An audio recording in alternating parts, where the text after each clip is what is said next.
Communication, marketing, recrutement. Vos besoins ont des solutions vidéo avec Décideur TV, le studio.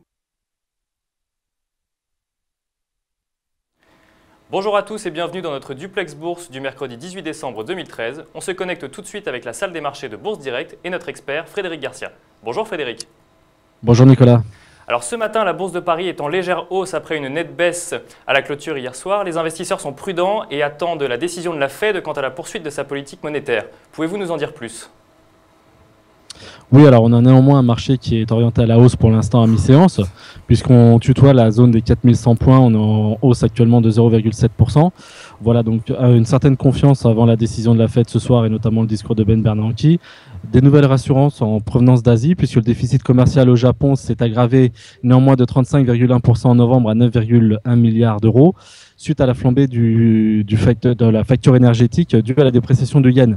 Il faut quand même traduire cette information de manière positive. Ça veut dire que la croissance japonaise, l'économie japonaise retrouve un certain dynamisme.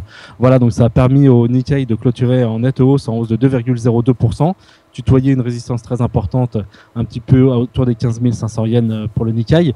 Voilà, donc des performances assez positives du côté de l'Asie. Et ce matin, une certaine confiance du côté des indices européens, avec une clôture hier sur Wall Street qui était quasiment à l'équilibre. Donc pour l'instant, les marchés sont attentistes, mais pas trop d'anxiété à l'approche de cette décision. Alors dans ce contexte, quels sont les supports et résistances à surveiller aujourd'hui ? Alors pour nous aujourd'hui, le point d'inflexion, c'est 4102 points très exactement. Au-dessus de 4102 points, on reprendrait un biais un petit peu plus positif. On pourrait poursuivre notre rebond technique qu'on avait initié avant-hier pour aller rechercher les 4147 qui, s'ils étaient franchis en clôture, seraient de bonne augure pour aller éventuellement aller plus haut, aller chercher la zone des 4170, 4180.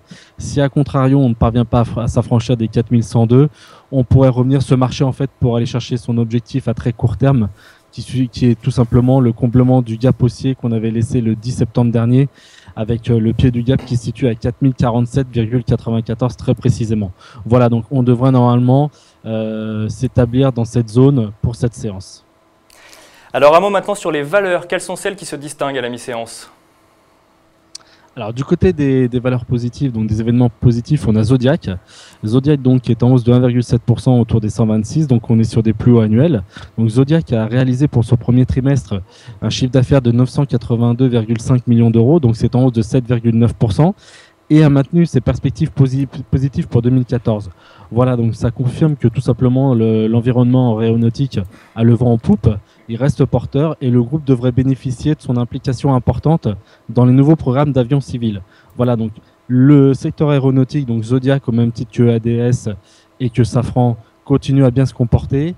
A contrario, à l'inverse, on a une nouvelle déception du côté du secteur des valeurs parapétrolières, puisque après l'avertissement hier sur son EBITDA de Géophysique, qui avait entraîné le titre en chute libre littéralement de 17%, ce matin, on a un avertissement de la part de Technip, haute valeur au groupe parapétrolier, qui cède pas loin de 8%.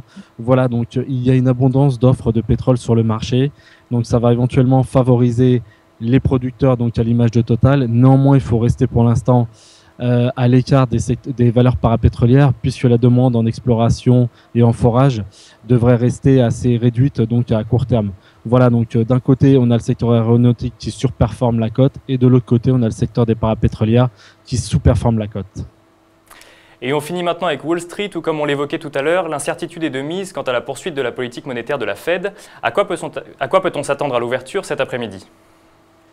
Alors, comme on disait en préambule, donc Wall Street a terminé en légère baisse hier, mais quasi insignifiante. Voilà, donc on va attendre à 20h la décision sur les taux, mais là-dessus, sur le taux directeur de la Fed, là-dessus, pas de surprise à attendre, on devrait avoir un maintien à 0,25. Ce qu'il va falloir surveiller, bien évidemment, c'est le dernier discours, on va dire, qui devrait porter de la part de Ben Bernanke avant qu'il passe la main, qu'il passe le témoin à Janet Yellen au 1er février. On va suivre de très très près donc ce discours à 20h30, tout simplement pour avoir éventuellement quelques éclaircissements, quelques indices, quelques brides d'informations concernant donc l'évolution du fameux Quantitative Easing 3, qui, pour rappel, est une injection de liquidité sur le marché à hauteur de 85 milliards par mois. Donc c'est colossal. Donc actuellement, les marchés financiers sont inondés de liquidités. C'est ce qu'il faut savoir. C'est ce qui permet éventuellement au marché américain d'être maintenu sur des plus hauts historiques. Donc ce soir, on aura peut-être des indices sur un ajustement à la baisse ou pas d'ajustement du quantitative easing 3 à très court terme, c'est-à-dire janvier, voire au courant du premier trimestre 2014. On a là-dessus, on émet quand même un bémol. Logiquement, on devrait rester sur un statu quo, donc ça devrait peut-être rassurer les marchés. Mais on va quand même avant tout surveiller aussi à 14h30 les statistiques immobilières aux États-Unis, puisqu'on attend les permis de construire et les mises en chantier pour novembre. Voilà, donc il faut savoir, c'est que la Fed surveille la consommation, la croissance. Donc on avait une révision en forte hausse du PIB pour le troisième trimestre, mais qui avait été dopée par un gonflement des stocks des entreprises. Donc c'est pour ça, là-dessus aussi, il faut nuancer ce chiffre du PIB. Et donc le redressement du secteur immobilier, donc à surveiller de très près cet après-midi.